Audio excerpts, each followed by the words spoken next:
नमस्कार और बहुत बहुत स्वागत है आपका सीएनबीसी आवाज पर। आप देख रहे हैं द रियल एसेट शो, जो आपका एक मनपसंद शो अब बन चुका है। आपके तमाम मैसेजेस हम तक पहुंचते हैं, तो शुक्रिया बहुत बहुत कि आप इस शो को पसंद कर रहे हैं। और आप में से बहुत सारे लोगों ने हमसे ये भी निवेदन किया कि इस पर आप इतना सारा रियल एस्टेट पर इन डेप्थ बातचीत करते हैं, थोड़ा इसके लीगल साइड को भी टच कीजिए, क्योंकि वहाँ पर भी बहुत सारे इश्यूज हैं। तो जी ज़रूर, आपकी आज्ञा से आंखों पर।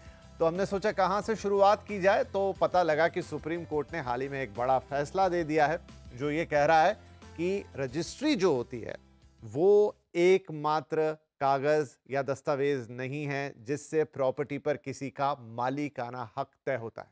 आप कहेंगे ये क्या कह रहे हैं, हमने तो आज तक यही सुना था कि भाई जिसके नाम पर रजिस्ट्री वो प्रॉपर्टी का मालिक। जी हां, बात सही है, लेकिन सुप्रीम कोर्ट का कहना है कि सिर्फ इतना ही नहीं, इसके आगे भी विवाद की स्थिति में किसी और तरह की दिक्कत हो, परेशानी हो, टाइटल में इशू हो, तमाम और कोई भी इशू आने पर registry is not the only document, ये सुप्रीम कोर्ट ने कहा है। उसके साथ पोजीशन किसके पास है, टाइटल में क्या किसका नाम है, और जो दूसरे खसरा खतौनी सात भारत तमाम तरह के जो दूसरे डॉक्यूमेंट्स होते हैं उनका भी रेलेवेंस उतना होगा। तो अगर किसी को लग रहा है कि किसी की प्रॉपर्टी है और उस पर रजिस्ट्री उसके नाम पर है तो वो प्रॉपर्टी का मालिक है, सुप्रीम कोर्ट कह रहा है नहीं, इसके अलावा भी हमें बहुत कुछ चेक करना होगा। सिर्फ रजिस्ट्री पर नाम चढ़ा होने से कोई प्रॉपर्टी का मालिक नहीं हो जाता। तो एक जो कॉमन धारणा आज तक थी, उसको ये फैसला सुप्रीम कोर्ट का तोड़ता है। लेकिन क्या ये सिर्फ ये दो लाइनें हैं जो मैंने अभी बोली? नहीं, इसको बहुत सारा इंटरप्रिटेशन लगेगा कि इस फैसले के मायने क्या हैं। क्या एक ब्लैंकेट फैसला है या किसी खास परिस्थिति में फैसला लागू होगा?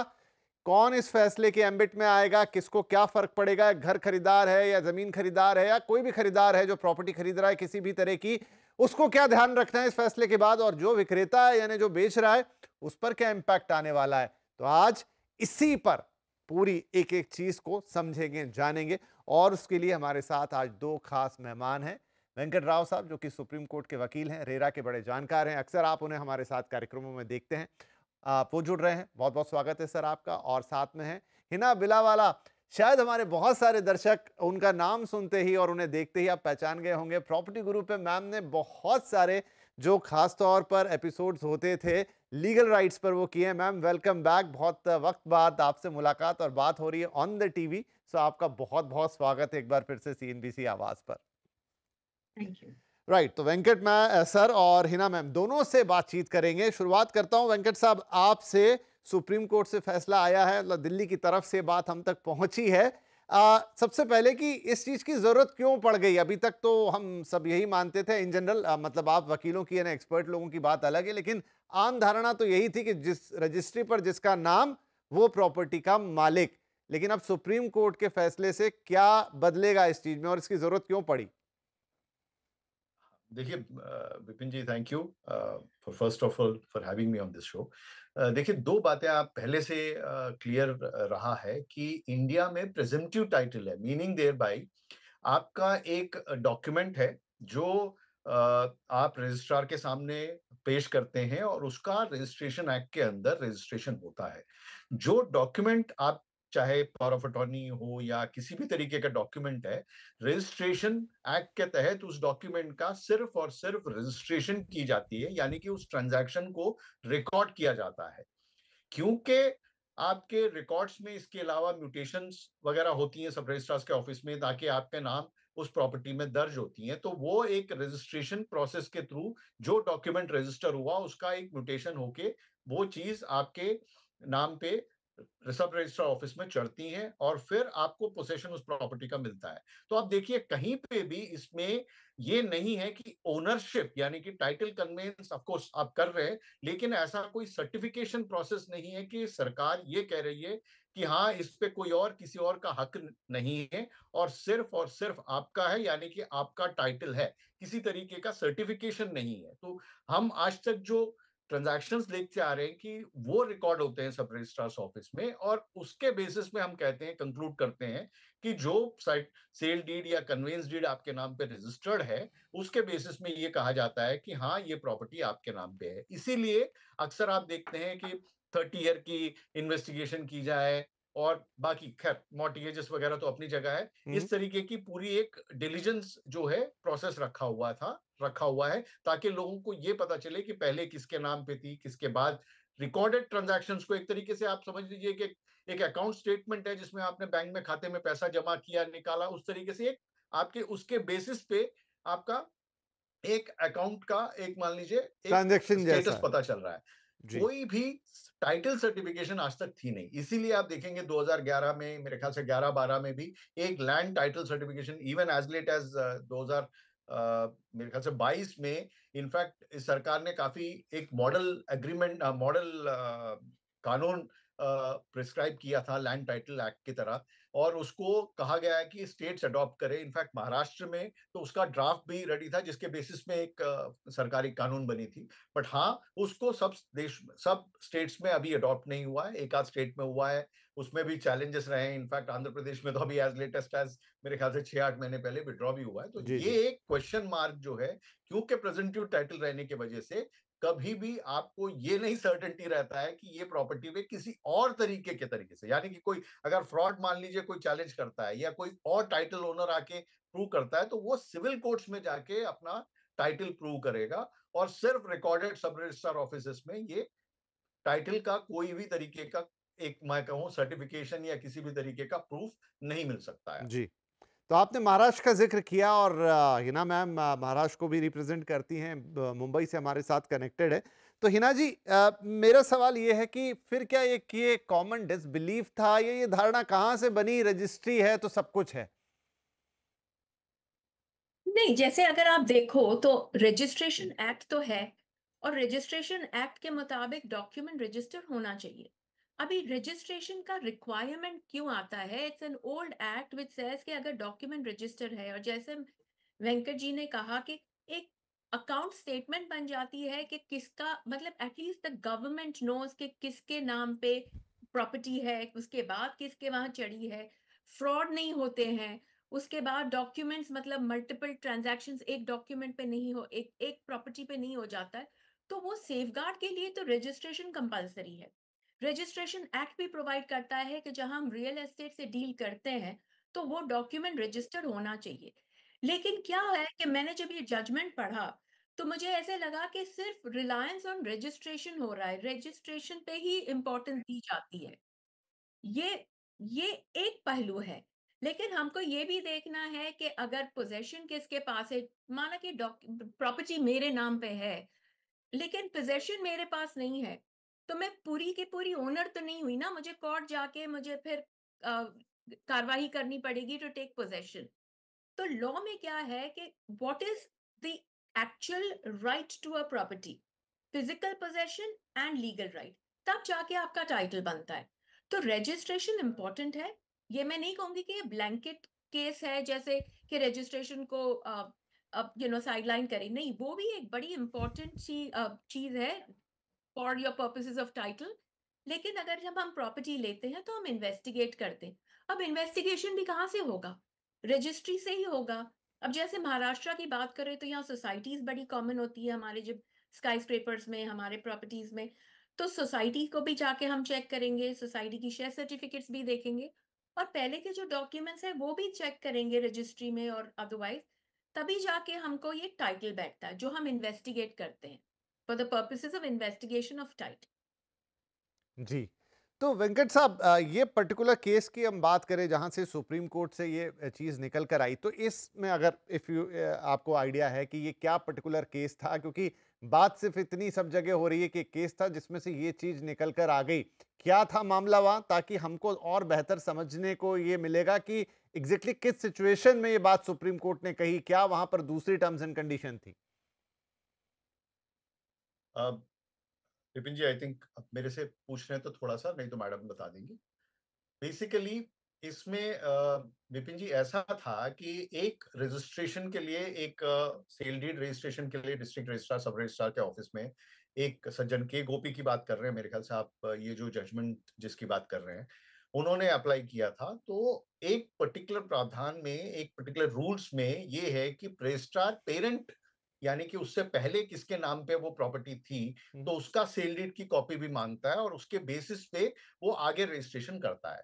तो वो क्योंकि प्रोड्यूस नहीं कर पा रहे थे, तो वो रिफ्यूज किया गया है कि आपके पास टाइटल एक तरीके से नहीं है। सब रजिस्ट्रार ने ये कंक्लूड करके इसको वापस कर दिया था, जिसके चलते हुए ये क्वेश्चन जो है उठा, फिर ये अप द लैडर चला गया ऑनरेबल एपेक्स कोर्ट तक। तो एपेक्स कोर्ट ने ये कहा सब रजिस्ट्रार के पावर्स में टाइटल डिसाइड करने का नहीं है।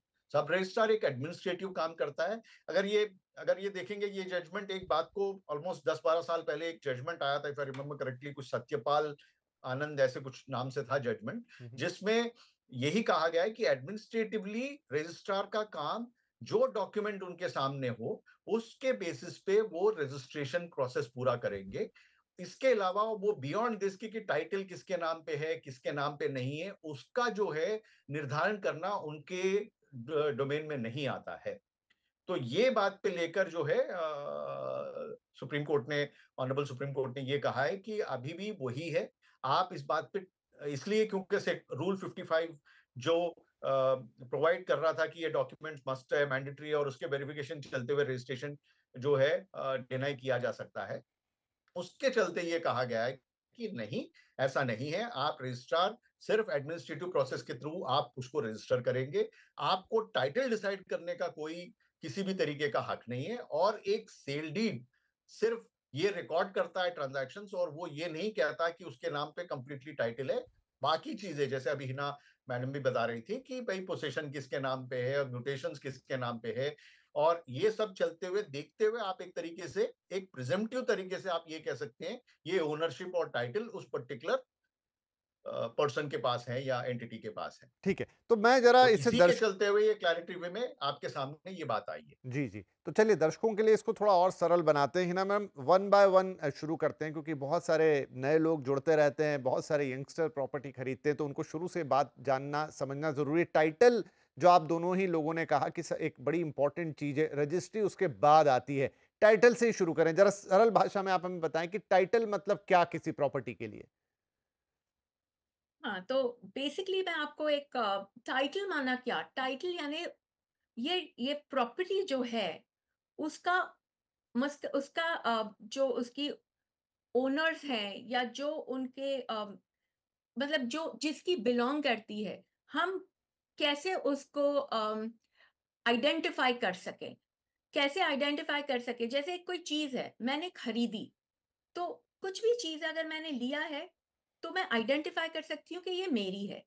अब जब प्रॉपर्टी है वो इतने हाथों से, मतलब कितने, इट्स मूव्ड मेनी हैंड्स, तो किसकी है, किसने किसको बेची और कैसे, मतलब कहाँ गई। तो जब हम टाइटल वेरीफाई करते हैं तो ओनरशिप किसकी है वो हमको देखना बहुत इंपॉर्टेंट हो जाता है। जैसे वेंकट जी कह रहे थे कि वो ये केस में जब थोड़ा मैं पीछे जाती हूँ और ये जी बोल रही हूँ कि रजिस्ट्रार पूछता है कि ये जो वेंडर है, जो बेचने वाला है, उसकी टाइटल है कि नहीं कि वो आपको बेच सकता है।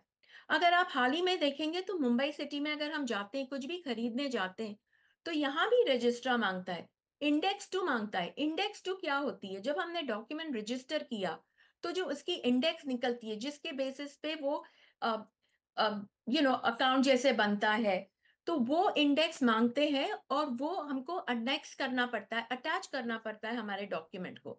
अभी मैं आपको एक उदाहरण देती हूँ कि कोई मर जाता है और किसी के बच्चे को ये प्रॉपर्टी आती है अंडर सक्सेशन लॉ, और वो बेचने को निकलता है, तो उसके पास तो कोई रजिस्टर्ड डॉक्यूमेंट नहीं होगा। तो वो कैसे प्रूव करेगा कि हाँ ये मेरा टाइटल है और यही मैं बेच सकता हूँ। तो यस, वहाँ बहुत सारे प्रैक्टिकल डिफिकल्टीज आते हैं। तो हैविंग सेड दैट, यस, ये जजमेंट, ये डेफिनेटली, ये हम इसको अ, ये इम्पोर्टेंट है, लेकिन हमको ये भी ध्यान में रखना चाहिए कि वो रजिस्ट्रेशन जो है वो वो भी इम्पोर्टेंट है, वो किसने, कौन किसको बेच रहा है, वो भी इम्पोर्टेंट है। तो coming back to your question कि हाँ ये टाइटल क्या चीज है, तो जैसे ए ने बी को बेचा, बी ने सी को बेचा, तो जब सी डी को बेच रहा है, तो जब डी ले रहा है, तो वो ये देखता है कि हाँ ये ए ने कैसे लिया, ये बी ने कैसे लिया, ये सी ने कैसे लिया, और सबके कोई ना कोई चार्जेस है, ना मॉर्गेज है, कोई लिटिगेशन नहीं है, कोई भी हिसाब से इस पे कुछ भी प्रॉब्लम नहीं है ये टाइटल में, जो डी ले सके और आराम की नींद सो सके, या कल जाके मॉर्गेज कर सके तो उसके पास वो टाइटल होता है कि वो जाके ये मॉर्गेज कर सके। जी लेकिन क्या होता है कि लोग आजकल मतलब शॉर्टकट लेते हैं, आजकल मतलब अगर इन्वेस्टिगेट नहीं करते तो यहाँ दिक्कत आ जाती है कि ए से बी, बी से सी, सी से डी अगर जाता है तो अच्छे से जाए, without any problem, without any impediments on the, title. और इसीलिए आप लोग आकर हमारे शो पर ये कहते हैं कि प्रॉपर्टी खरीदने से पहले देख लीजिए कि टाइटल क्लियर है कि नहीं। तो मुझे लगता है बहुत सारे लोग जो ये शो सुन रहे हैं, अब उन्हें समझ में आ गया असल में टाइटल मतलब प्रॉपर्टी की हिस्ट्री, उसका ओरिजिन कहाँ से हुआ, बिल्डर ने बनाई अगर मैं विपिन सरल जी, भाषा में कहूँ, उसके बाद पहले बायर ने, अगर वो पहला व्यक्ति है जिसने खरीदी तो वो पहला एग्रीमेंट बना, उसने फिर किसी और को बेची, वहां दूसरा बना, फिर उसने तीसरे को बेची, वहां तीसरा, और मान लीजिए चौथा व्यक्ति आज की तारीख में खरीद रहा है। तो ये जब तीसरा और चौथा खरीद रहा होगा तो वो टाइटल जब लगाएंगे तो पुरानी हिस्ट्री, डे वन से जमीन थी, उसके ऊपर बिल्डिंग बनी, और वहां से होते होते होते कैसे ये चौथे व्यक्ति के हाथ में आ रही है। और जो इससे पहले के 3 ट्रांजैक्शन है, जैसा हिना मैडम ने बताया कि क्या उसमें किसी प्रकार की कोई कमी पेशी तो नहीं थी, जमीन के साथ कोई दिक्कत तो नहीं थी, इसको बिल्डिंग अगर बनी है तो उसके ओसी सीसी जितनी तमाम चीजें होती हैं वो सब क्लियर थे। उसके बाद जो 2 ट्रांजैक्शन हुए आपस में लोगों के बीच में, किसी ने मॉर्गेज तो नहीं रखा था, किसी का लोन तो बाकी नहीं है, किसी के घर में 2 से ज्यादा हिस्सेदार तो नहीं है, वो सब क्लियर है, क्लीन है। तो इसका मतलब हो गया title clean, right ma'am? Yes, विप एब्सोल्युटली। जी, वेंकट साहब विपिन जी, शायद कुछ जस्ट टू जोड़ना चाह रहे ऐड, थे। हाँ अगर आप अगर आप मेरे को 10 सेकंड दे तो थोड़ा सा मैं इसको सिंप्लीफाई कर देता हूँ, जी। और समझने के लिए।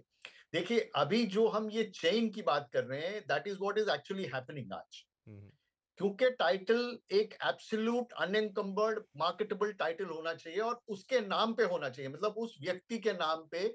ये है, मैं हूं आज इसका मालिक, चाहे इससे पहले कुछ भी हुआ हो, आज इस प्रॉपर्टी का मालिक मैं हूं।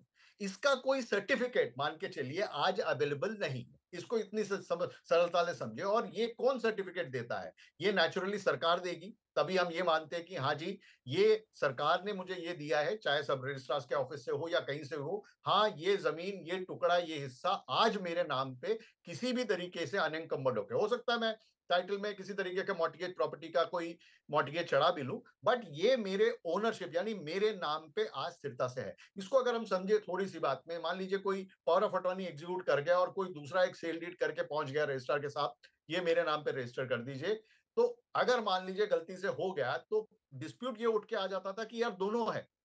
खास करके दिल्ली और एनसीआर में अक्सर देखेंगे कि ये डिस्प्यूट चले जाते थे। या मैडम ने अभी जैसे कहा, सक्सेशन हुआ है, 2 बच्चे हैं, 3 बच्चे हैं, किनके नाम पे हैं।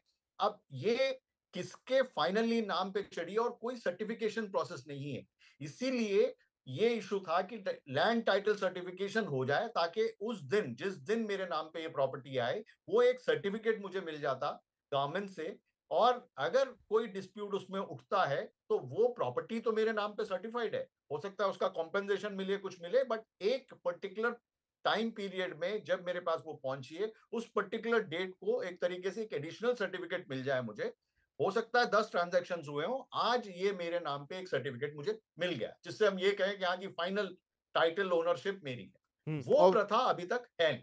जी, और फिर उस चीज को जब आप रजिस्टर कहते हैं तो वो बन जाती है एक रजिस्ट्री, जैसा आप लोगों ने भी अभी तक समझाया कि वो एक तरीके का ट्रांजैक्शन है, जो जैसे बैंक में हुआ या आपने प्रॉपर्टी में किया और वो आपने रजिस्ट्रार के यहाँ रजिस्टर कराया, साथ में जो सरकार के पैसे बनते हैं वो दे दिया, स्टैंप ड्यूटी दे दी, रजिस्ट्रेशन फीस दे दी, और वो ट्रांजैक्शन रजिस्टर हो गया सरकार के रजिस्टर में। तो ये तो हो गई आपकी रजिस्ट्री। लेकिन आप शायद टाइटल और रजिस्ट्री का जो डिस्टिंक्शन हमारे पैनलिस्ट ने बता दिया, आप लोगों को या हमारे दर्शकों को ये बात समझ में आ गई, टाइटल क्या है और फिर रजिस्ट्री क्या है। और शायद सुप्रीम कोर्ट का फैसला भी थोड़ा थोड़ा समझ में आने लगा होगा कि क्यों आखिर उन्होंने ये कहा कि रजिस्ट्री सब कुछ नहीं है, क्योंकि टाइटल अब जब पूरी तरह आप लोगों ने समझा दिया है तो उसकी इंपॉर्टेंस ज्यादा समझ में आ रही है कि भाई टाइटल एक बड़ी चीज है जिसमें पूरा लेखा जोखा है, उसमें बहुत सारी टर्म्स एंड कंडीशन हो सकती है, लेकिन रजिस्ट्री एकमात्र दस्तावेज है जो बताता है कि आज की तारीख में आपके नाम है, लेकिन उसका पुराना इतिहास क्या है, क्या उसमें कोई प्रॉब्लम है, नहीं है। किसी ऐसे इशू में जहां विवाद आ जाए, संपत्ति इनहेरिटेड हो या कोई और तरीका हो, वहां पर फिर रजिस्ट्री से ऊपर बात चली जाती है। अब एक और चीज है हिना मैम, और वो है कि सुप्रीम कोर्ट का ये फैसला ये भी बताता है कि रजिस्ट्री के अलावा जो चीजें हैं जिसमें एक टाइटल आ गया, वो दूसरी चीज कह रहे पोजीशन भी बड़ा इंपॉर्टेंट है कि आज की तारीख में उस प्रॉपर्टी को ओन कौन करता है। इस चीज को कैसे समझें? देखिए, जैसे मैंने बताया पहले कि टाइटल जो है वो सिर्फ टाइटल लीगल ओनरशिप है और फिजिकल पोजेशन की दो मतलब दो पहलू है जो टोटल आपका टाइटल बनता है। तो जैसे मैं बोलूं कि मेरे पास ओनरशिप है, लीगल ओनरशिप है, डॉक्यूमेंट मेरे नाम पे है, मेरे नाम पे रजिस्ट्री है, वो ठीक है। लेकिन अगर पोजेशन आपके हाथ में हो तो मैं क्या करूंगी? बिकॉज कहा जाता है कि possession is 9 points of law. तो 9 पॉइंट्स ऑफ लॉ, सो क्या होता है कि मैं पोजेशन से आपको निकालूंगी कैसे? हम्म, तो जब इम्पोर्टेंट है कि अगर मैं ओनर हूं तो पोजेशन भी मेरे हाथ में होना चाहिए, क्योंकि अगर नहीं है तो फिर वो लीगल टाइटल का एक्चुअली इम्पोर्टेंस क्या रहेगी? जब मुझे कोर्ट में जाना पड़ेगा, पोजेशन के लिए सूट फाइल करना पड़ेगा, तो वो टाइटल और पोजेशन हैंड इन हैंड जाते हैं। हम ऐसे नहीं बोल सकते कि हाँ भाई हमारे हाथ में लीगल टाइटल है, रजिस्ट्रेशन मेरे हाथ में है, रजिस्टर्ड डॉक्यूमेंट है, लेकिन पोजेशन नहीं है। Very clear example is landlord tenant. आज मैं किसी को प्रॉपर्टी मेरी टेनेंसी पे देती हूँ, वो तो वहीं रह रहे हैं, वो मैं प्रॉपर्टी की ओनर ज़रूर हूँ, डॉक्यूमेंट मेरे नाम पे है, लेकिन क्या मैं वो प्रॉपर्टी जो पुरानी टेनेंसीज़ है, मैं एन्जॉय कर पाती हूँ? नहीं, क्योंकि मुझे कोर्ट में जाके वहाँ से मुझे पोज़ेशन देना पड़ता है। तो possession plays a very important role. जब मैं कोई प्रॉपर्टी खरीदने जाती हूँ, तो येस मैं हिस्ट्री देखूँगी, मैं टाइटल देखूँगी, बट मैं ये भी देखूँगी कि पोज़ेशन में कौन है? जो बेच रहा है, क्या वो ही पोज़ेशन में है या पोज़ेशन कोई थर्ड पार्टी के हाथ में है? कोई लाइसेंसी के हाथ में है, कोई टेनेंट के हाथ में है, या कोई फैमिली मेंबर है जिसका नाम निशान ये टाइटल डॉक्यूमेंट्स में नहीं है? क्योंकि पोज़ेशन लेना फिर बहुत दिक्कत वाली दिक्कत वाला सिचुएशन हो जाता है, क्योंकि मुझे कोर्ट में जाना पड़ता है फिर पोज़ेशन लेने के लिए। तो ये बहुत इम्पोर्टेंट हो जाता है कि मैं लीगल टाइटल प्लस पोज़ेशन देख के ही मैं वो प्रॉपर्टी लूँ। हम्म। वेंकट साहब, पोजीशन भी थोड़ी सी एक मतलब समझने के लिहाज से क्रिटिकल चीज है। मैम ने उसको बताया कि क्या पोजीशन का मतलब है या महत्व है, लेकिन कई बार हम देखते हैं, मतलब फ्लैट तो एक टिपिकल एग्जांपल हो गया जहां टीनेंट वाली बात है कि पोजीशन। बहुत बार जमीनों के मामले आते हैं इनहेरिटेड, क्योंकि जमीनें आमतौर पे पैतृक संपत्ति बहुत होती है कि दादाजी से पिताजी को, पिताजी से उनके बेटे को, और वो आगे बढ़ती चली जाती है। अब उसमें कई बार कई लोग होते हैं, उसमें कोई एक खेती कर रहा है, कोई एक उसको दूर रह रहा है, तो उसमें बहुत सारे विवाद फिर उठते हैं। तब पोजीशन को कैसे डिफाइन करें? और बहुत सारे लॉज उसके अंदर भी बने कि अगर आपका मान लीजिए टाइटल आपका है, रजिस्ट्री भी आपकी है, लेकिन किसी और के पास प्रॉपर्टी बहुत सालों से है, तो फिर ऐसे सवाल आते हैं कि ये इतना वक्त था, इतने टाइम तक तो आप जाके क्लेम कर सकते थे, लेकिन इतना वक्त गुजर गया और आपने क्लेम नहीं किया, तो फिर उस पोजीशन के मायने बदल जाते हैं। तो वो भी बड़ा कॉम्प्लिकेटेड है। करेक्ट।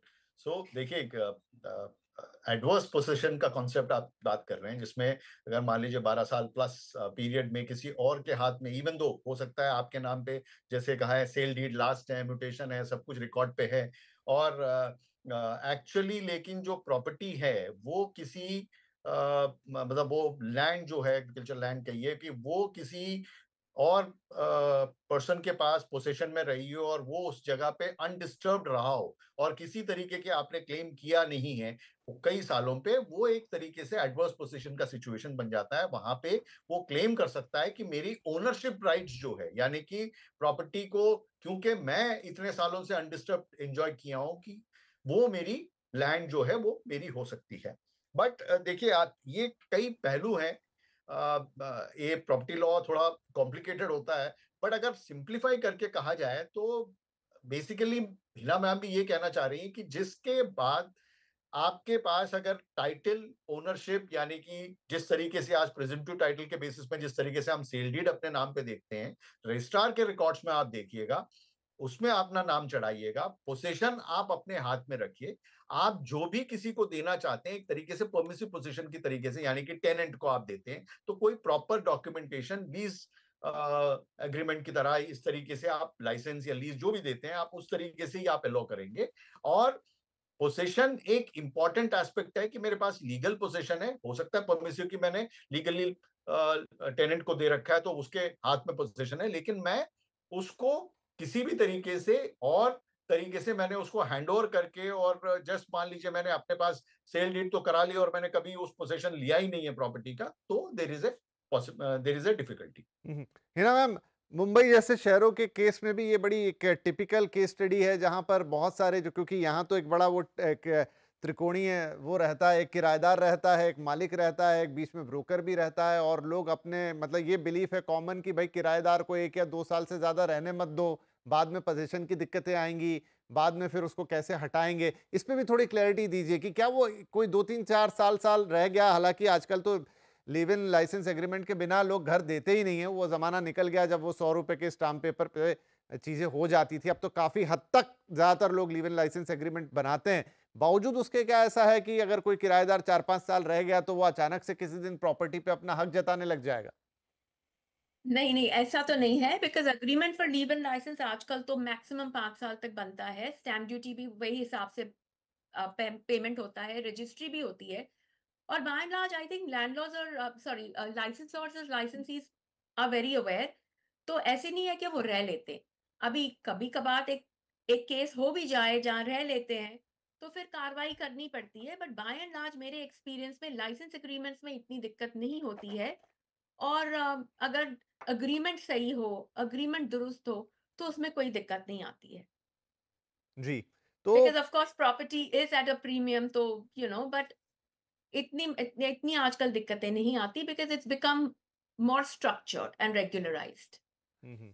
तो अब आप ये बताइए कि ये जो सुप्रीम कोर्ट ने फैसला दिया है, इसको हम क्या माने कि इससे चीजें थोड़ी सरल हो जाएंगी या इससे चीजें थोड़ी और कॉम्प्लिकेटेड होंगी? मतलब अब एक कागज है रजिस्ट्री, ठीक है, आपने बाकी टाइटल और बाकी चीजों का महत्व बताया, लेकिन क्या जो बाकी के और छोटे छोटे पेपर साथ में रहते हैं, कहीं नामांतरण हो जाएगा, कहीं जैसे मैंने खसरा खतौनी की बात कही, कहीं 7/12 चलता है, कहीं कुछ और चलता है, तो मतलब आपको वो पूरी चेन कंप्लीट करनी होगी। कैसा माने इसको, ये सिंप्लीफिकेशन है या फिर थोड़ा कॉम्प्लिकेशन है?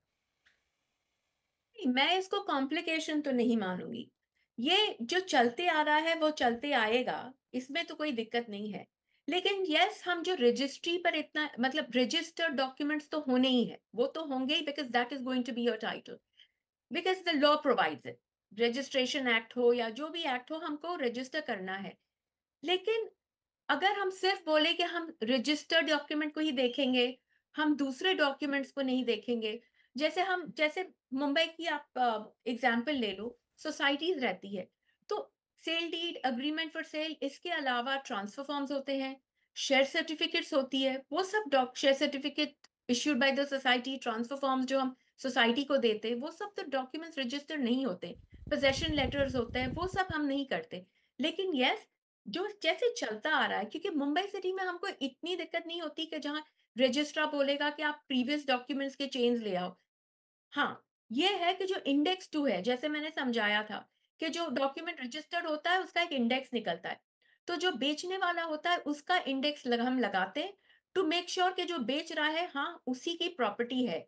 ऐसा नहीं कि दूसरे की प्रॉपर्टी है और वो बेचे जा रहा है। एंड मेरे हिसाब से ये सही है, क्योंकि फिर फ्रॉड होने के चांसेस भी कम होते हैं इसमें। नहीं तो क्या है कि आप अगर मेरे नाम पे कुछ प्रूफ ही नहीं है, तो मैं बेच लूँ, तो फ्रॉड भी हो सकता है। तो मेरे हिसाब से इतना कुछ इम्पैक्ट नहीं होगा। That's my personal view on hmm. It. जी, मुंबई के जो मार्केट है उसकी माया तो विचित्र ही है, क्योंकि वो आई थिंक सब जगह भी होता है। अगर मैं दूसरे देश प्रदेशों से कंपेयर करूं, अभी आऊंगा, वेंकट साहब भी मुस्कुरा रहे हैं, क्योंकि दिल्ली में तो वो पावर ऑफ अटर्नी पे ही 7 8 लोग खरीद के आगे चले जाते हैं। तो वहां का क्या केस बनता है? मुंबई में ऐसा है कि अभी तक एक पुराना सिस्टम था, बहुत सारी सोसाइटीज में से लोग सवाल भेजते हैं कि मेरे यहाँ मेरा फ्लैट तो अलग रजिस्ट्री है और वो जो नीचे पार्किंग है उसकी रजिस्ट्री अलग है। अब उसको इंडेक्स 2 में लाना है, जिसका आप जिक्र कर रहे थे, लेकिन रजिस्ट्रार मना कर देता है कि नहीं, इंडेक्स 2 में कैसे डालूं, आपके तो दो अलग अलग पेपर हैं। फिर वो दोनों के कई बार तो मालिक भी अलग होते हैं। वो बोलता है कि मैंने तो फला आदमी से प्रॉपर्टी, ये पार्किंग एक दिन खरीद ली थी, लेकिन मेरा फ्लैट तो दूसरे आदमी से तो ये इतना कॉम्प्लिकेटेड हो जाता है ना मैम सम टाइम, कि शायद मुझे पता है कि ऐसा लगता है कि रजिस्ट्रार्स को भी समझ में नहीं आता कि इसको किस लॉ में डालें और कैसे ट्रीट करें। ऐसे ऐसे तो नहीं है, लेकिन जैसे मतलब थोड़े टाइम पहले ये जजमेंट भी आया था कि जो ओपन गैराजेस हैं, जो स्टिल्ट पार्किंग्स वगैरह है, जो कंपाउंड्स होते हैं जहाँ पार्किंग मिलती है, वो सोसाइटी के हाथ में रहती है, सोसाइटी अलॉट करती है। तो कई कई केसेस में ऐसे होता है कि उसके ना ऊपर स्टैम्प ड्यूटी भरी जाती है, society just a lots basic parking, लेकिन जहां बिल्डर के पास से आपने खरीदा हुआ है, आपके डॉक्यूमेंट में लिखा हुआ है, तो वो इंडेक्स टू में आ जाता है। अब किसी के पास आपने खरीद भी लिया कार पार्किंग, गराज, स्टिल, और रजिस्टर डॉक्यूमेंट किया है, तो वो डॉक्यूमेंट भी रजिस्टर होगा, उसका भी इंडेक्स लगेगा। तो अगर कॉम्प्लिकेट करने जाए तो बहुत कॉम्प्लिकेशन हो जाएंगे, अगर सरल करने जाए तो इट्स नॉट दैट कॉम्प्लिकेटेड। हाँ, लेकिन मतलब इम्पोर्टेंस फिर है कि आप उसमें कुछ भी क्योंकि देखिए खरीदने क्या जाए मेरे ख्याल से तो 2011 के आप आसपास ये सुप्रीम कोर्ट से फैसला आया था कि आपका जो पार्किंग्स हैं या ओपन पार्किंग्स हैं, they are part of the society, society is the owner of that the, parking, उसे बेच नहीं सकते। लेकिन उससे पहले महाजन जजमेंट। बिल्डरों ने जी, खूब भर भर के बेचा था, उनकी यहाँ तक की रजिस्ट्री भी बनी हुई है, डीड्स भी बनी हुई हैं। अब वो लोगों ने कैसे खरीदा, पता चला कि मकान का मालिक अलग है, पार्किंग तो लोगों ने ऐसी ही खरीद ली थी, उनके मालिक अलग हैं, फिर उनका मिलान करिए, फिर कोई कलेक्टर ड्यूटी भरिए, स्टाम्प ड्यूटी, तो ऐसे कई सवाल हमारे पास आया करते हैं आज भी कि ये क्या है, इसमें कैसे करें। खैर एनीवेज, मैं बात कर रहा था दिल्ली की। वेंकट साहब, वहाँ तो वो पावर ऑफ अटर्नी का ही पूरा मामला चलता है और कई लोग उस पे निकाल लेते हैं, तो वहाँ फिर कैसे ये डिस्प्यूट सॉल्व होते होंगे? यही प्रिसाइजली यही प्रॉब्लम है। देखिए, मैंने बिगिनिंग में बताया कि कई केसेस हमको मिलते हैं कि भाई पावर ऑफ अटॉर्नी तो एक के नाम पे एग्जीक्यूट हुआ था जी, नहीं दी, उसके बाद जो है मैंने दूसरा पावर ऑफ अटॉर्नी कर दिया। आज जो है वो सेल एग्रीमेंट चला हुआ है और उसका दो दो पावर ऑफ अटॉर्नी चल रहे हैं और उसके ऊपर कब मैं क्लेम करने आ गया। इस तरीके की चीजें अक्सर दिल्ली और एनसीआर रीजन में दिखती हैं। बट हाँ, अब क्योंकि थोड़ा फ्री होल्ड होके रजिस्ट्रेशंस वगैरह शुरू हो गई हैं, तो एक तो वो फैक्टर है। दूसरा, कब्जा सच्चा, आई मीन, वो एक इस तरफ कहावत भी है कि कागज झूठे, कब्जा सच्चा। तो वो समथिंग लाइक दिस कि आपको ओवरऑल बंडल ऑफ चीजों के समेत देखना पड़ता है। और आप आज के तारीख में तो खास करके बिल्डर फ्लैट्स वगैरह आप देखेंगे तो काफी इंफॉर्मेशन आपको ऑनलाइन भी अवेलेबल मिल जाती है। तो आपको पूरा एक लाइसेंसेस क्या रहे हैं उसके, क्या वो, क्योंकि जब लाइसेंस अगर कोई सरकार किसी पर्टिकुलर प्रोजेक्ट को बनाने के लिए देता है तो नेचुरली उसके ओनरशिप प्रॉपर्टी के जो लैंड के ऊपर वो लाइसेंस दे रहा है वो वेरीफाई हो जाती है काफी हद तक। और आगे चल के आपका बिल्डिंग प्लान्स अप्रूव्ड है और पोसेशन सर्टिफिकेट आपको देता है, अलॉटमेंट लेटर्स है, एग्रीमेंट टू सेल है, पोसेशन आपको जब देता है तो पोसेशन सर्टिफिकेट आपको देता है। और इस तरीके के तमाम चीजें जो है आपको एक पूरा सेट डॉक्यूमेंट्स को आप मेरे ख्याल से वेरीफाई कराइए। नेचुरली बिल्डर फ्लैट्स में तो 30 ईयर इन्वेस्टिगेशन इंस्पेक्शन जो है वो अगर आप लोन ले लेते हैं नेचुरली वो प्रोजेक्ट वेरिफिकेशन में हो जाती है। अदरवाइज टेक इवन बेसिक अगर चेक भी आप रखें और एटलीस्ट एक गाइडेंस प्रॉपर लें और उसके बेसिस पे ले लें तो आप you are good good at it. मुझे दूसरे स्टेट्स का इतना नहीं पता, अभी राव साहब से वो भी पूछूंगा, पर हिना जी जितना आइडिया है महाराष्ट्र में, मुंबई में, यहाँ पर अब ऑनलाइन जाके एटलीस्ट ये जो फ्लैट वगैरह रहता है इनकी आप रजिस्ट्री, टाइटल, हिस्ट्री वो सब चेक कर सकते हैं अगर आपके पास वो 2-3 नंबर या डॉक्यूमेंट्स के नहीं तो ई सर्च का एक है, पोर्टल है जहां आप सर्च कर सकते हैं, सीटीएस नंबर डालना पड़ता है और सर्चेस जो है उसके डिटेल्स निकलती है। लेकिन मैं ये वार्न कर दूं कि बहुत टाइम ये वेबसाइट, मतलब it's a little difficult to use that website.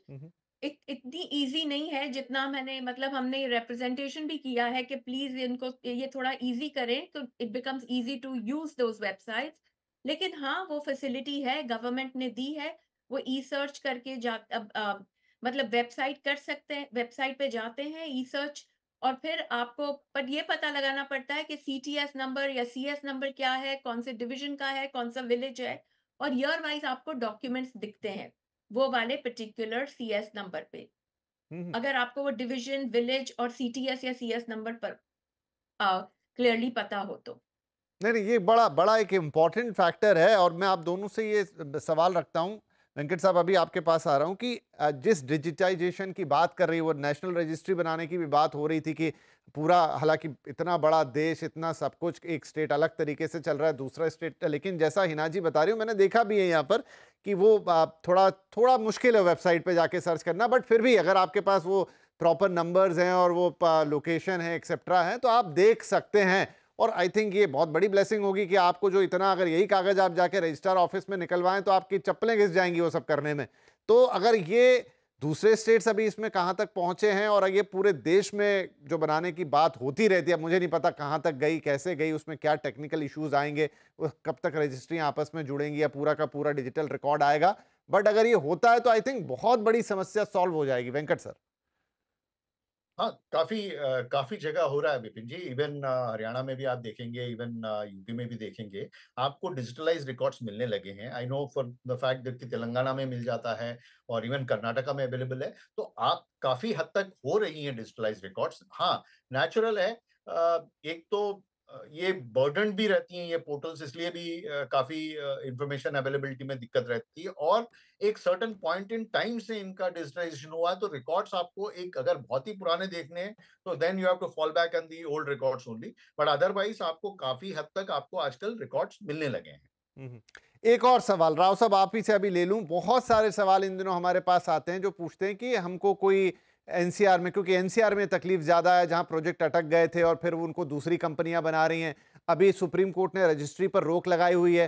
वो पूछते हैं अक्सर कि क्या बिना रजिस्ट्री के मैं घर ले लूं, क्या ये सेफ रहेगा, और कोई स्पष्ट आंसर हम उन्हें दे नहीं पाते। क्या ये प्रैक्टिस ठीक है कि वो मान लीजिए कि कोई एक कंपनी अभी दे रही है लेकिन रजिस्ट्री नहीं हो रही उस घर की, एक अश्योरेंस है बस कि कहीं सुप्रीम कोर्ट से बाद में ऑर्डर आ जाएगा, या फिर हम अभी तो बिल्डर लिख के दे रहा है, क्या ऐसा करना ठीक है? देखिए, बिल्डर लिख के दे रहा है, आप अभी हम सारी बातें वही टाइटल और ओनरशिप की बात कर रहे हैं। देखिए, कागज जब तक रजिस्ट्रेशन में रजिस्ट्री नहीं होती है तो आपके पास तो वो सेल डीड भी नहीं है, जो कि सबसे पहले स्टार्टिंग पॉइंट है आपकी ओनरशिप का या किसी भी तरीके टाइटल का। अब मजबूरी में आदमी कई तरीके के काम कर रहे हैं। आई मीन कई लोग पैसा फंसा हुआ है, तो कई इनफैक्ट मैं एक ऑन ये यहाँ तक कह सकता हूँ कि इवन एडवोकेट्स हम जैसे लोग भी कभी-कभी कह देते हैं, यार अब करोगे क्या? लेके तो रखो, कम से कम आपके पास कब्ज़ा सच्चा वाली बात है पोजीशन कि आ जाएगा। आप प्रॉपर्टी में बैठे तो हो। अब अनफॉर्चुनेट सिचुएशन है which is incorrect, but definitely ये सिचुएशन चल रही है। अब कोर्ट्स में जो जिनके गाइडेंस में बात, मान लीजिए ऑनरेबल सुप्रीम कोर्ट ने अगर कोई कहीं रजिस्ट्री रोक रखी है, कहीं कुछ रखी है, वहाँ गलत हो रहा है। लेकिन हाँ, अगर प्रोसेस में कोई ले रहा है तो वो बिल्डर की ज़िम्मेदारी है कि वो रजिस्ट्रेशन करा के दें आप। हिना मैम, आप कुछ कहना चाह रही थी इस बात पर? नहीं, मैं सिर्फ ये कहना चाहती हूँ कि ये it cannot be a blanket advice. It's case to case basis पे, केस टू केस बेसिस पे हमको ये देखना चाहिए। और अगर ऐसे कोई फंसे हुए हो तो डेफिनेटली आप लॉयर की सलाह जरूर लें पहले। ऐसे नहीं हो कि आपने हमको सुन लिया और आपको लगा कि नहीं यही सही है। It's a case to case basis. बिना रजिस्ट्री के तो it is like Venkat Venkat ji also said कि इट्स नॉट एडवाइजेबल। बट अगर कोई ये समस्या में है तो केस टू केस बेसिस पे अपने वकील के साथ डेफिनेटली एडवाइस लेके ये करें फिर। हाँ, क्योंकि दिल्ली एनसीआर में ऐसे बहुत मामले हैं जहां पर पुराना बिल्डर चला गया। एनबीसीसी जैसी कंपनी जो डेफिनेटली एक सरकारी कंपनी है, वो कई सारे प्रोजेक्ट पूरे कर रही है, लेकिन क्या सिर्फ एक सरकारी कंपनी कर रही है इसलिए हम बिना रजिस्ट्री के चले जाएं? नहीं लें। बट आपका ये सुझाव सही है कि केस टू केस बेसिस होगा, जहां पर आपको एक सलाह तो लेनी बनती है लॉयर के साथ कि भाई मुझे क्या करना चाहिए, और अगर रजिस्ट्री नहीं है तो उस केस में मेरे पास और क्या डॉक्यूमेंट्स होने चाहिए, क्या पेपर्स होने चाहिए। क्योंकि वो सही कह रहे हैं वेंकट साहब, बहुत लोगों की मजबूरी है, सालों से पैसा अटका है, उनके लिए तो उम्मीद जगी है कि चलो मेरा प्रोजेक्ट तो कम से कम पूरा हो रहा है। और जैसी जो कब्जे वाली बात है, पोजीशन वाली बात है, कि अगर आपको पोजीशन मिल जा रहा है उस वजह से, तो कम से कम वो जो 2 पॉइंट सुप्रीम कोर्ट कह रहा है कि हमें पोजीशन भी देखना होगा, हमें टाइटल भी देखना होगा, तो उसमें से एक चीज तो आएगी। बट हाँ, दर्शकों को यही सलाह कि इसमें कानूनी सलाह जरूर ले लें, एकदम ब्लैंकेट ना चले जाएं कि चलिए ये अब कर लेते हैं इस तरीके की बात। नाउ कमिंग टू, क्योंकि हम शो के कंक्लूडिंग पार्ट की तरफ बढ़ रहे हैं धीरे धीरे। आज अगर कोई किसी भी, मान लीजिए दिल्ली एनसीआर का या जिन पर्टिकुलर प्रोजेक्ट्स की मैं बात कर रहा हूं, ये तो एक अलग एक्सेप्शनल केसेस हो गए, लेकिन जो कोई प्रॉपर्टी खरीदने जा रहा है, चाहे वो जमीन हो, चाहे वो दुकान हो, चाहे वो मकान हो, चाहे वो सोसाइटी में रहने वाला घर हो, चाहे वो इंडिविजुअल प्लॉट हो या इंडिविजुअल घर हो, क्या करना चाहिए उसको, कैसे शुरुआत करनी चाहिए? रजिस्ट्री है, टाइटल है, नामांतरण है, और भी जो सारे डॉक्यूमेंट्स हैं, कहाँ से वो देखना शुरू करे, किस हिसाब से वो चेकलिस्ट बनाए, और कैसे शुरू करे? एक एक करके करते हैं। पहले हिना मैम, हम इधर की बात कर लेते हैं। अच्छा, अभी भी मेरे ख्याल से जो स्टेट टू स्टेट है, लॉ इसमें थोड़ा बहुत डिफर करते हैं। जी, तो मैं सिर्फ महाराष्ट्र की बात करती हूँ। अ, अगर कोई आपके पास आता है और कहता है कि मुझे ये प्रॉपर्टी लेनी है, तो 2 चीज़ हैं, पहले मैं बिल्डर से ले रही हूँ या फिर मैं रीसेल में ले रही हूँ। अगर मैं बिल्डर से ले रही हूँ, तो आजकल रेरा पोर्टल पे हमको सब बिल्डर जो रेरा अप्रूव प्रोजेक्ट्स हैं उसकी पूरी डिटेल्स मिल जाती है। तो इम्पोर्टेंट है कि हम वो पोर्टल पे जाए, हम कौन से बिल्डर है उनका हम पूरी डिटेल्स हम रेरा पे निकाले। उस पे ये भी पता चलता है कि कोई मॉर्गेज है, कोई डिस्प्यूट्स है, कुछ भी एनकम्बरेंस है, तो वो हमको पता चलता है। और फिर अगर हमको प्रॉपर्टी अच्छी लगती है तो हम जाके बिल्डर के साथ वो रेरा अग्रीमेंट है, वो जो मिनिमम 10-20% दे के डॉक्यूमेंट को रजिस्टर करवाना चाहिए। और फिर जो स्टेज वाइज पेमेंट है वो करना चाहिए। अगर हम लोन ले रहे हैं तो ऑफ कोर्स वो पूरा डिटेल्स बैंकर्स उनका प्रोजेक्ट अप्रूव होता है या बैंकर्स के पास ये टाइटल सर्टिफिकेशन मिल जाती है। लेकिन मेरा ये मानना है कि हम खुद ले रहे हो या हम बैंकर के पास जा रहे हो, ये मैं रेरा की बात करती हूँ, या कोई भी प्रॉपर्टी आप खरीदते हो, इट्स इम्पोर्टेंट कि आप कोई भी आपके लॉयर के पास एक बार जाके ज़रूर देख देख के आए कि ये टाइटल सही है कि नहीं। वो हो गया बिल्डर परचेज़। अगर हम कोई रीसेल ले रहे हैं, तो हमको ये देखना चाहिए कि पहले जो शख्स था वो कहाँ से लिया, अगर बिल्डर से लिया, सोसाइटी फ़ॉर्म हो गई है कि नहीं? सोसाइटी के बाद 2-3 चेंज जो है डॉक्यूमेंट वो ओरिजिनल में पड़ी है या कहाँ है? क्योंकि ये बहुत इम्पोर्टेंट है कि जब हम खरीदते हो तो सब ओरिजिनल टाइटल्स हमारे पास आने चाहिए। ऐसे नहीं कि हमको लास्ट सेल डीड दे दी और हमारा टाइटल क्लियर हो गया। हमको ये भी देखना है कि पूरे जो डॉक्यूमेंट्स हैं, जो चेन डॉक्यूमेंट्स हम जो बोलते हैं, जो हिस्ट्री डॉक्यूमेंट्स है, वो ओरिजिनल में हमारे पास हैं, शेयर सर्टिफिकेट हमारे पास है। और अगर नहीं है और हमारे सेलर ने अगर ये बैंक से लोन ले रखा है, तो वो बैंक में लिस्ट ऑफ डॉक्यूमेंट्स रहते हैं, वो एलओडी के तहत देख लेना चाहिए कि वो बैंकर के पास कौन से ओरिजिनल डॉक्यूमेंट्स है। लेकिन मेरी सलाह ये होगी कि खुद करने के बजाय इट्स इम्पोर्टेंट कि आप कोई लॉयर के पास जाएं, so you are absolutely satisfied कि जो टाइटल आप जिसके लिए आप पे कर रहे हैं वो आप बराबर है। और पोजेशन भी आपको देखना चाहिए कि पोजेशन किसके पास है।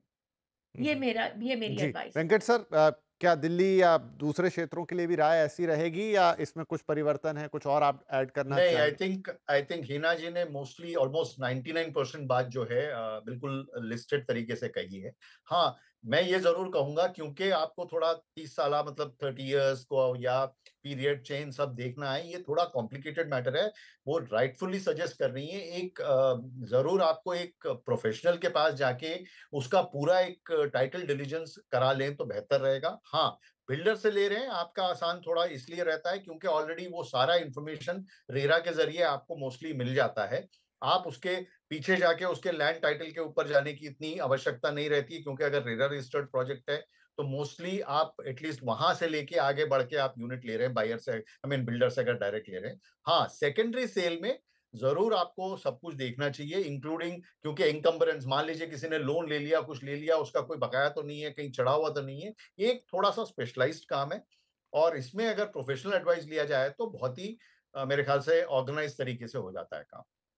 एक वेंकट साहब, आप ही लोग सब सलाह देते हैं कि बैंक से अगर आप लोन लेके प्रॉपर्टी ले रहे हो तो इतनी दिक्कत नहीं है क्योंकि वहाँ सारे ड्यू डिलिजेंस होते हैं। बट वो ड्यू डिलिजेंस क्या उसी लेवल का होता है? डेफिनेटली बैंक उसमें अपना बहुत पैसा दे रहा है, उनके पास अपनी वकीलों की एक पूरी टीम होती है और वो उससे ड्यू डिलिजेंस करते हैं। लेकिन कई बार हम देखते हैं कि बैंकों ने जिन प्रॉपर्टीज पे लोन दिया है वो भी बाद में डिस्प्यूट में चली गई, तो सवाल मन में आता है कि क्या देखा फिर बैंक ने? विपिन जी, देखिए बैंक जब आपको हाउसिंग लोन देता है, वो जो डिलीजेंस करा रहा है वकीलों से, वो हमसे भी वो भी आपसे ही चार्ज कर रहा है। टेक्निकली वो टाइटल सर्च रिपोर्ट जो भी लेता है वो लेता है और वही आपसे चार्ज करके ले रहा है। बट डेफिनेटली देखिए, वाइल बैंक का जो डिलीजेंस रहता है आपको सस्ता पड़ जाता है, उसी में हो जाता है तो आसानी से ले लेते हैं। बट एक इंडिपेंडेंट अपना करा ले तो वो एक आपको, देखिए आप पैसा लगा रहे हैं, इवेंचुअली जैसे आपने कहा बैंक ने अपना करा लिया, मान लीजिए वो ठीक तरीके से नहीं हुआ, कुछ कमी निकल आई, तो वो भुगतने वाला तो अल्टीमेटली खुद जो इन्वेस्टर जो बेचारा खरीद रहा है वो है ना। तो वहां पे थोड़ा सा प्रोफेशनल इंडिपेंडेंट भी अगर आप करा ले तो बेहतर रहेगा। हिना जी, इस पर आपकी क्या राय? और माफी चाहूंगा आप में से कोई भी किसी बैंक के अगर पैनल पर है तो मेरा उनके प्रति कोई अनादर नहीं था, लेकिन हाँ मैंने देखा क्योंकि देखिए बैंक के लिए भी वो बिजनेस है लोन देना, तो वो भी मतलब मुझे कभी कभी लगता है कि उतनी गहराई तक नहीं जाते। उनका प्राइमरी पर्पस होता है कि लोन चला जाए, मोटी मोटी चीजें वो देखेंगे। डेफिनेटली वो किसी ऐसी प्रॉपर्टी पे लोन देना नहीं जाएंगे कि कल को वही उनका बेड डेड बन जाए। लेकिन फिर भी हमने केसेस देखे हैं जब बाद में ऐसी घटनाएं घटी हैं। नहीं, ऐसे वो तो अनफॉर्चुनेट सिचुएशन होते हैं कि घटनाएँ घट जाती है। आई डोंट थिंक बैंक के जो लॉयर हैं वो उस सेम लेवल पे इन्वेस्टिगेशन नहीं करते। लेकिन उनका करने का थोड़ा जैसे वेंकट जी ने कहा, अगर मैं खुद पैसे लगाती हूँ तो मैं सेकेंडरी सेल है, तो मैं पब्लिक नोटिस भी दूँगी, मैं इन डेप्थ इन्वेस्टिगेशन करूँगी। वहाँ क्या होता है कि वो जैसे बहुत सारे न्यूएंसेस हैं जो इन्वेस्टिगेशन के वो नहीं होते। बिकॉज़ वो कॉस्टिंग का भी फ़र्क पड़ जाता है। लेकिन मेरा मानना है कि जो भी इन्वेस्टिगेशन कर रहा है, वो सही तरीके से ही कर रहा है, ऐसे नहीं कर रहा है कि हम्म। मास में जो कर रहा है। क्योंकि जो फीस तो ले ही रहे हैं लॉयर्स, तो वो हिसाब से they are doing their best to give you the advice. लेकिन अगर आप खुद भी करें, तो क्या हो जाता है कि 2 eyes become better, 4 eyes become better than 2, तो इट्स ऑलवेज़ बेटर। हम्म। चलिए लगे हाथ एक सवाल और पूछ लेते हो वेंकट साहब। ऐसी भी एक परसेप्शन है लोगों की कि सरकारी बैंक से लेते हैं तो वहां पर बहुत ज्यादा खोजबीन की थी, बहुत ज्यादा डिग करते हैं, 10 तरह के सवाल पूछते हैं। प्राइवेट बैंक कंपैरेटिवली आपकी सुविधा को देखते हुए इस प्रोसेस को थोड़ा आसान बना देते हैं, तो हो सकता है वो सुविधा के लिहाज से आसान दिखती हो और सरकारी बैंक में वैसे थोड़ी टफ दिखती हो। लेकिन क्या है कि वहां ज्यादा चेक्स एंड बैलेंसेस होते हैं? मतलब मैं जस्ट एक सवाल पूछ रहा हूँ क्योंकि बहुत सारे लोग हमसे ये सवाल पूछते हैं हमारे कार्यक्रम में। मुझे नहीं लगता, मैं आपको साफ बताऊं, क्योंकि देखिए इवेंचुअली जो वो प्रॉपर्टी है बैंक सिक्योर करने चाहती हैं। और चाहे बैंक्स, चाहे प्राइवेट हो या इवन गवर्नमेंट हो, वो नेचुरली बाय बुक और जो भी वेरिफिकेशन है पूरा कराना चाहेगी, क्योंकि अपना जो पैसा दे रहा है उनका खुद का जो है एक एक्सपोजर है। ये जरूर है कि लेवल ऑफ डिलिजेंस में मैं नहीं कहूंगा कोई कमी होगी। हाँ, स्पीडीनेस में जरूर हो सकता है कि मैं मानता हूं कि थोड़ा बहुत उधर इधर आपको डिले मिल जाती हो, या अप्रोच में, मार्केटिंग तरीके से, बोलचाल में कोई फर्क हो सकती है, बट अदरवाइज मेरे को नहीं लगता। आजकल even public sector banks are more aggressive than private sector banks. Hmm. तो चलिए कुल मिलाकर यह है कि एक प्रॉपर्टी लेना बड़ा काम होता है और आपके जीवन का एक बड़ा फैसला होता है। तो जैसा अभी हम आखिरी हिस्से में हमने डिस्कस किया कि उस पर एक कानूनी सलाह अगर लेने की जरूरत बनती है तो वो मत झिझकिए आप, थोड़ा पैसा आपका जाएगा क्योंकि कहाँ लाखों रुपए की प्रॉपर्टी और एक छोटी मोटी फीस को कई बार लोग बचाने की कोशिश करते हैं, 2 4 10 हजार की, 15 हजार की, लेकिन नहीं, वो आपके लाखों रुपए को बचाने के लिए होती है। और जहां तक रजिस्ट्री की बात है, जहां तक टाइटल की बात है, आई थिंक वेंकट साहब और हिना मैम ने जितनी क्लैरिटी के साथ पिछले 1 घंटे के अंदर ये हमें समझा दिया कि टाइटल क्या है, रजिस्ट्री क्या है, एग्जैक्टली पीछे क्या हो रहा है, सुप्रीम कोर्ट के इस फैसले के मायने क्या हैं, ये फैसला किस कंडीशन में लागू होगा, आप किस स्टेट में रहते हैं वहां पर चीजें क्या हैं, आपको एक दुकान, मकान, घर, प्लॉट जो भी खरीदना है उसमें आपको क्या ध्यान रखना है, कहां से शुरुआत करनी है, टाइटल को कैसे समझेंगे, रजिस्ट्री के कैसे समझेंगे, ऐसे मकान में जहां प्रॉपर्टी फंसी हुई है और कह रहे हैं रजिस्ट्री नहीं होगी, क्या उसमें जाना चाहिए। तमाम चीजें रजिस्ट्री से जुड़ी, टाइटल से जुड़ी, या पूरा जो डॉक्यूमेंटेशन है रियल स्टेट का, आई थिंक आज यहाँ पे क्लियर हो गया होगा। बहुत बहुत धन्यवाद हिना मैम और वेंकट सर, आप लोगों ने वक्त निकाला और बहुत ही अच्छे और सरल भाषा में हमारे दर्शकों को समझा दिया कि एक प्रॉपर्टी से जब आप डील कर रहे हैं तो उसमें कागज की जो श्रृंखला है ऊपर से लेके नीचे तक और उस पर तमाम जो फैसले आज तक आए हैं उनको देखते हुए आपको क्या देखना है और किन बातों का ध्यान रखना है। तो बहुत बहुत धन्यवाद हमारे मेहमानों को और सभी दर्शकों का भी बहुत बहुत शुक्रिया। आप लगातार इस शो को अप्रिशिएट कर रहे हैं क्योंकि एक हाइब्रिड शो जो कि आप टीवी पे भी देखते हैं और हमारे तमाम सोशल मीडिया प्लेटफॉर्म्स पे भी देखते हैं, वहाँ पर आपके काफ़ी सारे कमेंट आते हैं। तो ज़रूर हमें लिख के अपनी चीज़ें बताइए। इस शो के बारे में भी अपनी राय रखिएगा। क्या ऐसे शोज़ आप और देखना चाहते हैं जहाँ पे पर्टिकुलर लीगल साइड को ज़्यादा डिस्कस किया जाए, वो भी हमें बताइएगा। और क्या और इम्प्रूवमेंट आप हमसे महसूस करना चाहते हैं शो के अंदर, हमसे उम्मीद रखते हैं, वो भी बताइएगा। कैसा लगा आपका शो, ये सारी बातें तो आप चाहे यूट्यूब हो, चाहे फेसबुक हो, चाहे ट्विटर हो, चाहे इंस्टाग्राम हो, सब जगह हमारे शो के क्लिप्स और फुल शो की डिटेल्स मिल जाएंगी। वहां पर आप कमेंट करके अपने विचार जरूर हम तक पहुंचाइएगा। बहुत बहुत धन्यवाद। अगले हफ्ते फिर मुलाकात करेंगे आपसे इसी शो पर और कुछ खास आपके लिए लेकर आएंगे रियल एस्टेट से जुड़ा। लेकिन तब तक अपना ख्याल रखिए। नमस्कार।